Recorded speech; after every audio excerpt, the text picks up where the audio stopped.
When you first got the part of Annie Walker, was it a very big honour for you?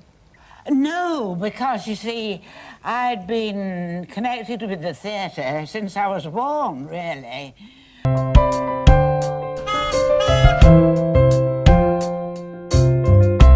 Hello everyone, welcome to Motor on Beep Beep. My name is Alan and I'm at Blakely Cemetery in Manchester to find the final resting place of Annie Walker! No, it's Doris Speed, that's her real name. It's a beautiful afternoon. She was the matriarch of the Rovers Return, and she played a very dominant role, didn't she, with Jack? You remember Jack? He was her husband. He was also a bit under the thumb, wasn't he? I've got the spot, but I've got to find it. This is the crematorium behind me. I think it's over there actually. So it's right at the top of the hill, and I've been given the location where they believe that's where her ashes were spread. So we're going to head off into Coronation Street. When she was a 12-year-old child, she'd met the writer of the series, who was called Tony Warren, and he'd remembered her. And that is really why later on, many years later, she got the chance to go for the part of Annie Walker. But she actually didn't want to go for the audition. She thought it was too far to travel, and I believe that they'd already auditioned, 57 actresses. That's a lot, isn't it? To try and find a person for the role. Plane going over, plane to sea. But she went for it and she was perfect. They kind of needed that. It was a bit like an Hyacinth Bouquet character, wasn't she? She wanted to be more upper class, and she was in a very downtrodden working environment of Coronation Street, and she fit in perfectly. Nobody took her on, did they?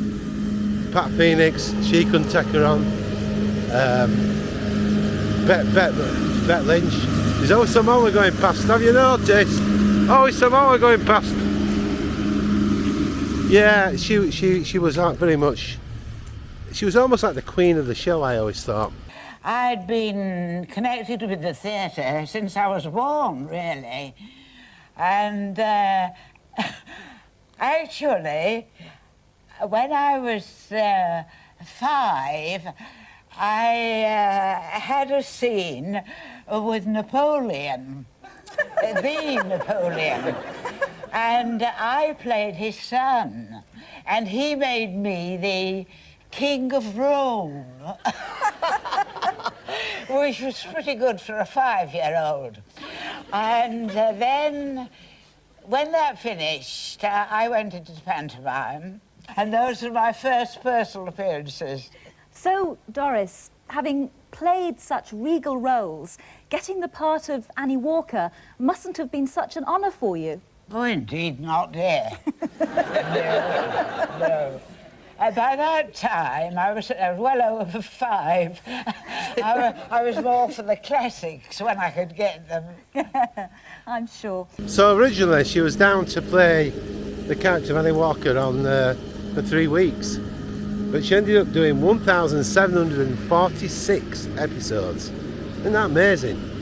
She didn't realise, not as many as Ken Barlow, I bet, but still heck of a lot, isn't it? I'm heading towards the right place. It's down in the dip. We'll be there in a minute. In 1983, the Daily Mirror, rather cruelly, printed an article to the fact that she'd always lied about her age. She'd knocked 15 years off her age. So what? Anyway, she was born in 1899 and she said 1914. But it really affected her and she was quite distraught. A friend said she'd never come back on Coronation Street again. Oh my God. But she did, but unfortunately I think it put her in hospital. She had stomach pains and she was very poorly, but she had every intention of coming back, and she did. Her last appearance was the 12th of October 1983.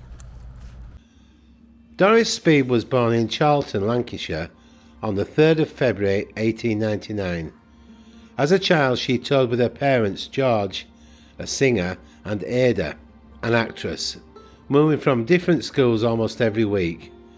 Her debut came at the age of 3 years old as a toddler on stage in a nightdress to sing a song about a gollywog.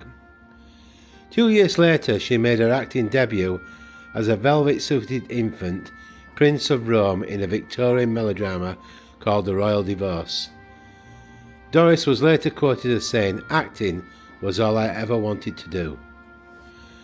Doris took a course in shorthand typing at the local technical college in 1915, and after finishing she took a job with Guinness in Manchester to support her parents' stage careers.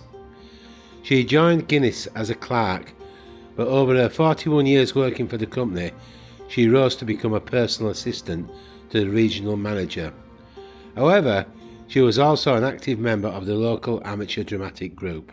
In 1960, while Doris was appearing on the BBC radio serial The Tenant of Wildfell Hall and appearing on stage in Bristol, she was asked to audition for the role of Annie Walker in Tony Warren's new series Coronation Street.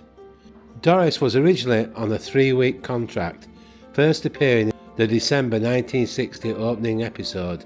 However, she went on to appear in 1,746 episodes of Coronation Street and was one of the only handful of original cast members still appearing in the 1980s. Doris's last broadcast appearance on Coronation Street was during the episode shown on the 12th of October 1983. In 1985, Doris's house was burgled while she was asleep. Following this, she went into hospital and would never return to her home in Charlton-cum-Hardy. She made her last appearance as Annie Walker during the 1988 ITV telethon, looking frail but very happy behind the bar. Aged 91, Doris appeared on a 1990 television programme to mark the 30th anniversary of Coronation Street. Helped on stage by host Cilla Black, Doris was given a standing ovation from the Coronation Street cast. Doris's final television appearance was an interview given with the actor Ken Farrington, who played her on-screen son Billy in 1983. She was awarded the MBE on the 29th of November 1977 for her services to drama in the role of Annie, and in 1979 she was delighted to be awarded the PYE Television Award for outstanding contributions to British TV. Doris never married. She lived in Southport for many years until returning to Manchester to care for her mother after she became ill. Doris's mother Ada died in 1973, aged 95. Her father George had died in 1945, aged 76. After leaving Coronation Street, Doris moved to the High Bank nursing home in Walshaw, Bury, where she lived until her death. She died during an afternoon nap on the 16th of November 1994 and was found dead by a member of staff who had gone to collect her afternoon tea tray. Doris was said to have fallen asleep while reading the novel To Serve With Love by E.R. Braithwaite, while a cigarette was still burning at her side. The crew said she was an intellectual, she was a politically minded person, a socialist. She was very, very different off screen. Okay, we're almost there now. I've come past the main building and it's the plot next to the bench, which I can see coming up. I'm going to spin you. Yeah, I know where I think it is now. It's the there. It's that one. It's the corner there. 2 trees on the main tree. That's the spot there. So this is the spot where Doris Speed's ashes were dispersed. There is nothing now to show that, obviously, but at least we've found the actual spot, and it's quite nice. Yeah, it's lovely actually. She was a real character, wasn't she, on Coronation Street? She was one of the original ones and one of the ones that stood out. And she was in so many episodes, my goodness. So, let me spin the camera. Thank you, Doris. You were great in Coronation Street. I always think it's strange that, you know, people like Doris and Wilfrid Brambell in Steptoe and Son and people like that, they're really good actors and actresses because the character they played was so different. You know, it really is quite a talent. And they don't even like, in her case, she didn't even like the character. So it must have been quite tough to carry on playing that part for so many years. But I always think it's a complete waste of time, is all this status and things like that. Just not worth the effort, is it? We've got to be happy within our own skin with what we've been given, what we've been born with, and what chances we've been given in our life. And all you can do is your best, and that's what most of us do anyway. And if you slip up, don't let yourself down, don't worry about it. Overall, it's what you do that matters. Rabbi Bocek once told me, he was a friend of, I'm name dropping, but he was, Uri Geller. We wrote a book, it was called Psychic and a Rabbi. When we put it on this website, we made a mistake and we put Psychic and a Rabbi. Rabbit! Psychic and a Rabbit! And that moment, Uri rang up, oh my God. Wow, talk about angry, but we'd only just got to know him. Anyway, his brother-in-law Shippy said, don't worry about it.